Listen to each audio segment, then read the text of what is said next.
Okay, when training basic calisthenics, a lot of people feel compelled to do more and more volume as time goes on. And by volume, I don't mean the number of repetitions you're doing per set, but the number of hard sets or sets approaching failure that you do each week.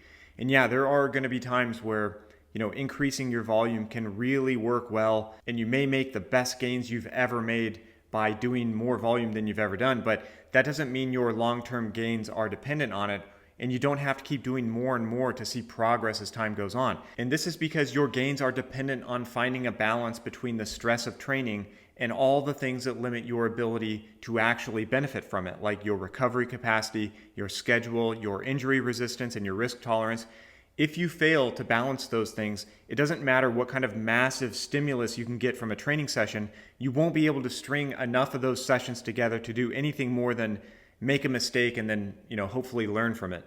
But more volume, so more stimulus, without balancing that against these other considerations is as sure a way as any to risk sustainability, which is a non-negotiable condition for any enduring positive training outcome you might want.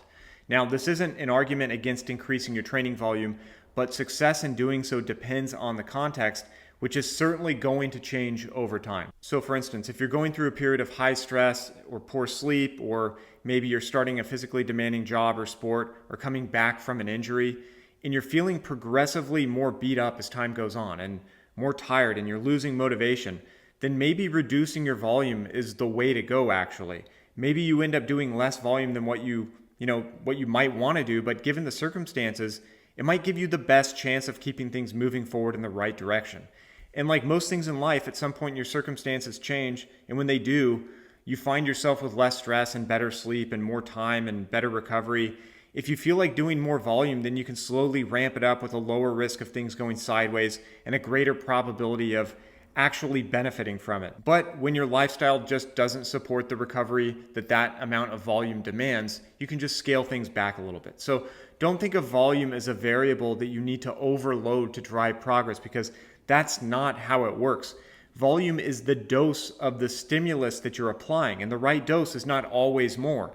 More volume doesn't always mean faster progress. It's just a greater dose of stimulus, and whether or not it drives faster progress depends on the context, okay? So I hope that makes sense. If you guys have any questions, let me know. Thanks for watching, and I'll see you next time.